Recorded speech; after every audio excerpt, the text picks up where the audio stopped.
২০২৪-২৫ অর্থবছরের প্রস্তাবিত বাজেট সাহসী, বাস্তব ও জনকল্যাণমুখী বলে জানিয়েছেন আওয়ামী লীগের সাধারণ সম্পাদক ওবায়দুল কাদের। শনিবার রাজধানীর বঙ্গবন্ধু অ্যাভিনিউয়ে দলের প্রধান কার্যালয়ে বাজেটের আনুষ্ঠানিক প্রতিক্রিয়া জানাতে সংবাদ সম্মেলনে এই কথা জানান তিনি। ওবায়দুল কাদের বলেন, নতুন বাজেট নিত্যপণ্যের দাম কমাতে ও মূল্যস্ফীতি নিয়ন্ত্রণে গুরুত্বপূর্ণ ভূমিকা রাখবে। অপ্রদর্শিত অর্থ ও সম্পদ মূলধারায় ফেরাতেই বাজেটে কালো টাকা সাদা করার সুযোগ দেওয়া হয়েছে। সব চ্যালেঞ্জ মোকাবেলা করে বাজেট বাস্তবায়নের অঙ্গীকারও জানান ওবায়দুল কাদের।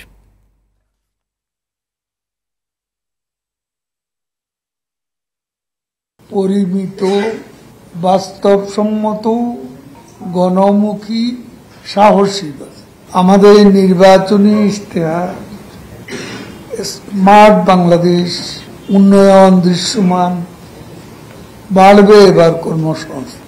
এর সঙ্গে সংগতিপূর্ণ এ বাজেটকে বাংলাদেশ আওয়ামী লীগের পক্ষ থেকে আমরা স্বাগত জানাচ্ছি।